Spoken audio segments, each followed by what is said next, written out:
सख्खा भाऊ, सख्खी बहीण, सख्खी मैत्रीण, सख्खा काका, सख्खी काकू, सख्ख्या मेव्हण्या. नेमकं काय असतं हे सख्ख्या प्रकरण? सख्ख्या म्हणजे आपला, सख्ख्या म्हणजे सखा म्हणजे जवळचा, जवळचा म्हणजे ज्याला आपण कधीही केव्हाही काहीही सांगू त्याला आपलं म्हणावं, सख्खं म्हणावं. चालू कलियुगात आपण काय करतोय हे सख्ख्या नातेवाईकांच्या कानावर पडता नये इतकी खबरदारी घेतली जाते. तिथे सध्या पक्क नसतं. ज्याच्याजवळ आपल्या मनातलं सारे काही सांगू शकतो, मोठ्याने हसू शकतो किंवा काळातलं दुःख सांगून रडू शकतो, त्याला सख्खं म्हणावं, आपलं म्हणावं. ज्याच्याकडे गेल्यावर आपलं मन प्रसन्न होतं, आपलं मन हलकं होतं आणि तोही आपलं मनापासून स्वागत करतो. आपल्या अडचणींवर तो समाधान करतो, आपल्या हिताच्या गोष्टी सांगतो, त्याला आपल्या सखा समजावा. ज्याला न भेटताही आपलं दुःख त्याला समजते, त्याला आपलं म्हणावं. मी त्याचा आहे, तो माझा आहे, ही भावना दोघांच्याही मनात असली पाहिजे, तरच तो आपला व मी त्याचा असे समजावे. ज्याला पाहिल्यावर आपल्या डोळ्यात पाणी येते व आपल्या डोळ्यातील पाण्याची किंमत ज्याला कळते त्याला आपलं सख्खं म्हणावं. तो निस्वार्थपणे आपल्यावर प्रेम करतो, माया करतो, त्याला सख्खं म्हणावं. असे प्रेम कुठेही केव्हाही कधीही चांगले असते, त्याला प्रेम म्हणावं. काही घाव, काही जखमा भरत नाहीत, त्यांना तसंच भळभळत सोडावं लागतं. सुरुवातीला खूप त्रास होतो, अगदी असह्य वेदना होतात, पण जसजशी वेळ पुढे सरकत जाते तसं तिची तीव्रता कमी होत जाते. मग तो घाव कायमचा भरला जातो का? तर नाही. खरं तर तो कधीच भरला जात नाही. आपणच त्याच्याकडे दुर्लक्ष करू लागतो. सगळा वेळेचा खेळ आहे बघा. आज तू जवळ नाहीस तर मी असह्य आहे. उद्या हाच असह्यपणा जगणं होऊन बसेल आणि या जगण्याची मला सवय. तू मला सोडून जाताना म्हटली होतीस की पुढलं आयुष्य तुझ्याविना खूप कठीण जाईल. मी तेव्हा तुला दिलासा देण्यासाठी म्हणलो होतो की असं काही नसतं, आयुष्य पुढे जात राहतं. सुखाच्या व्याख्या आजूबाजूला बदलत राहणाऱ्या माणसांसारख्या बदलत राहतात. आपण किती सुखी आहोत हे मोजण्यापेक्षा आपलं किती दुःख सरतंय याचं मोजमाप महत्त्वाचं. आयुष्याच्या कुठल्या ना कुठल्या वळणावर आपली भेट नक्कीच होईल. त्यावेळी मनात काही हेवेदावे नसतील, काही कटू आठवणी नसतील. असू ते फक्त आपण दोघं. अपूर्ण असू कदाचित एकमेकांविना, पण कुणासोबत तरी एक अख्खं आयुष्य पूर्णत्वाला घेऊन जात असल्याचं समाधान असेल हे मात्र नक्की. मग आता तूच मला सांग, माझ्याविना जगणं कठीण होण्यापेक्षा माझ्या आठवणीत रमणं कधीही सोपं ना? मी तेच करतोय, करत राहीन. तूही तेच करत असावीस बहुतेक. काळजी घे.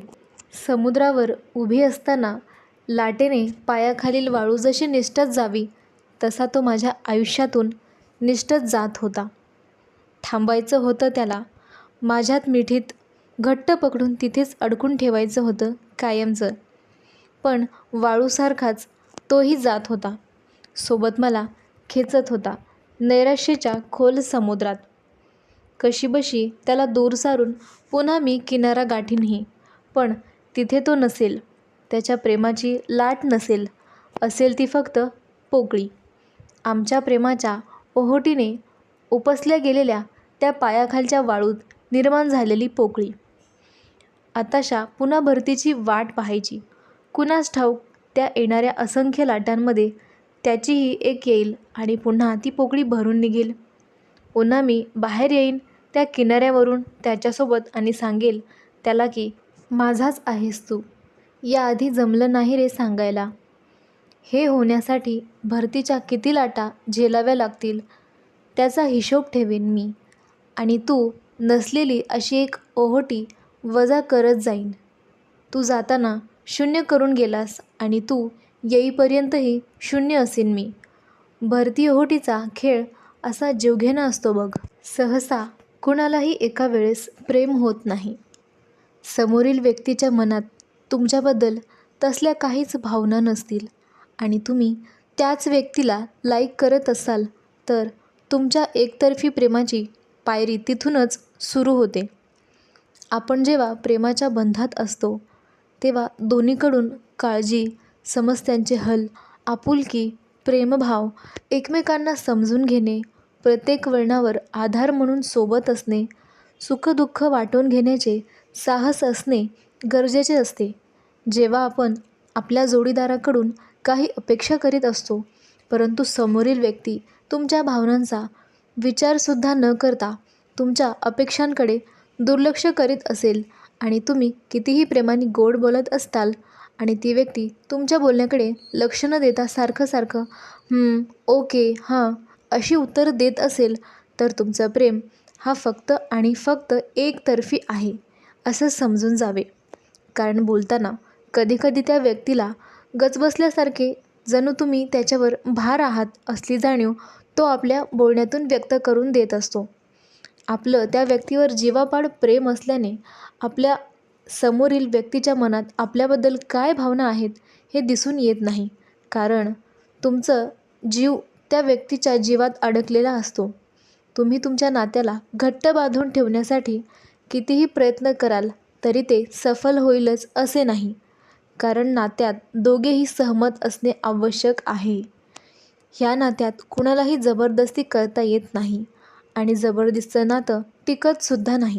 प्रेमजाळात एकदा अडकले की तुमच्या डोळ्यांवर त्या प्रेमाची धुंदी चढलेली असते आणि मग जिथपर्यंत तुमच्या काळजाला घाव बसत नाही तोपर्यंत तुम्हाला त्या प्रेमाची किंमतसुद्धा कळत नाही. इथे स्नेहाचा, आपुलकीचा, जिव्हाळ्याचा झरा वाहत असतो परंतु ते फक्त तुमच्यापर्यंत सीमित असणे आवश्यक नाही. नात्यात गोडवा आणण्यासाठी आपण पुरेपूर प्रयत्न करीत असतो. आपला जोडीदार कितीही कामात व्यस्त असला तरी तो आपल्यासाठी अशक्य गोष्टीही करून आपल्याला वेळ देत असतो. त्या व्यक्तीबद्दल आपल्या मनात सतत विचार डोक्यात घुमत असतात. काय करत असेल, जेवण वगैरे केलं असेल ना, स्वतःची काळजी घेतो की नाही इत्यादी प्रश्न आपल्या डोक्यामध्ये घुमत असतात. त्यांचाही एक साठा तयार होऊन आपल्या डोक्यावर भार असल्यासारखं वाटते. तुमच्याबद्दल असलेली जाणीव त्या व्यक्तीच्या मनात काय आहे हे त्याच्या हावभावावरून, बोलण्यावरून आणि स्वभावातून अगदी स्पष्ट दिसून येते. नेहमी आपणच का प्रेम व्यक्त करावं? का आपणच त्याची इतकी काळजी घ्यावी? प्रेमाच्या नात्यात दोघेही असतात परंतु प्रेम मात्र एकाच तर्फे का दिसून येते? समोरील व्यक्तीला आपली कवडीची सुद्धा चिंता असत नाही. तुम्ही कितीही मोठ्या संकटात असलात आणि ते तुम्ही तुमच्या जोडीदाराला शेअर केलं तरी तो त्याकडे दुर्लक्ष करेल आणि तुम्ही कुठे आहात, कसे आहात याची माहिती करून घेण्याची तो खात्रीसुद्धा करून घेत नसेल तर तिथे तुमची किंमत शून्यच आहे असे समजून जावे. कधी बोलताना फारसं काही न बोलता काय करत आहेस, झालं का जेवण याच्या व्यतिरिक्त पुढे तोच म्हणत असेल की बोल तूच, रोज काय बोलायचं ते मला नाही कळत, अशी परकेपणाची जाणीव करून देणाऱ्या जोडीदाराला आपल्या लाईफशी कंपेअर करणे हे अगदीच अयोग्यच. तसेच खरं प्रेम करणारा व्यक्ती कधीही कामाचा बहाणा सांगत नसतो. तो कितीही कामात व्यस्त असू द्या, तो तुम्हाला वेळ देणार म्हणजे देणारच. म्हणून प्रेम करण्याआधी समोरील व्यक्तीच्या मनात तुमच्याबद्दल काय भावना आहेत ते आधी जाणून घेणे महत्त्वाचे असते. समोरील व्यक्तीला तुमच्या आयुष्यात काय घडतंय याचं काहीच फरक पडत नाही. तुम्ही कितीही दुःखात असलात तरी एक शब्द विचारून आणि त्याकडे दुर्लक्ष करून त्याला जे पटेल ते करेल. बाकी तुम्ही तुमच्या जोडीदारावर कितीही जीव लावलात तरी ते व्यर्थच जाणार आणि तुम्हाला शेवटी एकांतात बसून कित्येक तरी हाल अपेष्टा सहन कराव्या लागतील. कारण एकदा ती व्यक्ती सोडून गेली की अगदी जीव गमावल्यासारखे वाटते. त्यामुळेच प्रेम करतानासुद्धा नक्कीच विचार करा. तर अशा प्रकारे आजचा हा व्हिडिओ मी इथेच संपवते.